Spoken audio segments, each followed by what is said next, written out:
بصوا، بخلاف الفوز وبخلاف ان احنا فزنا على المصري، بس المصري وعلي ماهر لعبوا علينا ماتش بجد. انا مش متوقع ان ده نتيجه لعبنا. يعني انا الحمد لله الكره كانت ماشيه معانا يا جماعه، الكره كانت ماشيه معانا. والكره بتاعت الشناوي دي انا شايف من وجهه نظري ومحدش يعني يتهجم عليها في الموضوع ده. الواحد لازم يقول الحق الصراحه، الكره دي ضربه جزاء. ليه احنا دايما بنكون رد فعل؟ يعني ليه دايما بنجيب الجون ونرجع ورا؟ اللعيب احنا في الشوط الاول ما كناش موجودين. الحاجه الوحيده الحلوه اللي كانت في الشوط الاول كره يحيى عطيه الله. والحمد لله يحيى عطيه الله ووسام، ولسه ان شاء الله بغداد ابو نجاح لما يجي يبقى احنا كده معانا 3 لعيبه بيعرفوا يشوطوا ضربات حره كانها ضربات جزاء بالنسبه لنا. تمام، دي اول نقطه. النقطه بقى الحاجه انا عايز اتكلم فيها الثانيه كمان.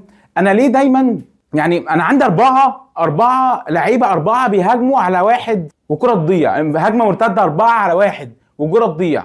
بعد كده كرة لاعبين على الحارس، يعني المفروض تجيب جون بتضيع برضه. وبعد كده الثالثه ثالثه بقى، يعني لازم تيجي. انا لما الجون جه قمت شتمت والله. انتوا هتجيبوا الجون امتى يا جماعه؟ مش فاهم انا. يعني ايه الفكره في كده؟ يحيى عطيه الله بخلاف الجون اللي انت جبته شابوه ليك وكل حاجه، بس انت ليه مش بتخدم مع حسين الشحات؟ وليه ما عملتش ولا عرضيه؟ مفيش ولا عرضيه منك خالص. عمر كمال يا جماعه كان نقطه ضعفنا. عمر كمال كان، بص انا الحمد لله على الفوز والحمد لله والاهلي فاز. ووصلنا لشله ال 11 نقطه. دلوقتي سيراميكا وبيراميدز والاهلي والزمالك والمصري 5 واخدين 11 نقطه. والاهلي ان شاء الله ليه ماتش، هو الفريق الوحيد اللي هو ليه ماتش ان شاء الله. لما يجي يفوز فيه يبقى كده فرق 3 نقط بس. ليه كده؟ يعني ليه انا مستواي يبقى كده؟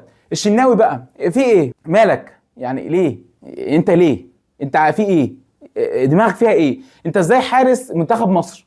ازاي حارس تلعب في النادي الاهلي؟ ورساله يعني كولر، انت دلوقتي عندك الشناوي، يا عم روتيشن، يا عم اعمل روتيشن. الشناوي مره، شوبير مره، لكن مش كده يا جماعه. الشناوي في الشوط الاول ده كان هيشلني، انا كنت هتشل. فالحمد لله اللي احنا فزنا، والحمد لله الماتش عدى على خير. بس انت ليه كده؟ ليه كهربا؟ يعني ليه توتر نفسك؟ وليه 1-0 لحد الدقيقه 94؟ الحمد لله جبنا الجون الثاني. بس ليه كده؟ وخد بالك برضو، يعني انت المصري يا جماعه لعب معانا ماتش، احنا الفريق الوحيد اللي دخل جونين في المصري الموسم ده. المصري ما كانش بيخش فيه ولا جون الموسم ده، احنا الفريق الوحيد اللي دخل فيه جونين. بس انت برضو كولر ما تعرفش ماله. عندي خط الوسط بقى، شابوه لمروان عطيه، شابوه لمروان عطيه. لكن عايز انا شاطر ان انا في خط الوسط ان انا اقطع كوره، وبعدين انا عايز اقطع كوره وعايز لعيب يباصي.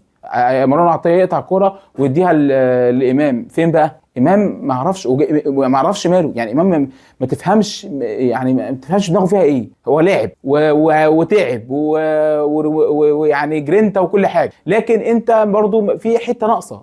برضو بيشوط كذا شوطه كده بره في السماء، مفيش ولا عرضيه اتلعبت صح. فبعد اذنكم يعني النقط دي نبص عليها. مبروك وكل حاجه تمام، واللعيبه راحت قبل الماتش يعني صالحت الجمهور والدنيا زي الفل. لكن احنا لازم نحط عينينا على النقط دي. وانا اسف ان انا يعني بتهجم وبقول نقط الضعف اللي موجوده عندنا في الفرقه، بس لازم نتكلم في النقط دي. والحمد لله الحمد لله كده عندنا ماتش بلوزداد وبقينا الاول في مجموعتنا في افريقيا، وبقينا الاول في مجموعه في الدوري المصري. عايزين بقى نهدى بقى كده، والحمد لله اللعيبه اتصالحت مع جمهور. نقفل بقى الصفحه الفتره اللي فاتت دي كلها ونبدا نركز في الفتره الجايه. والف مبروك يا رجاله. اراك ضحك.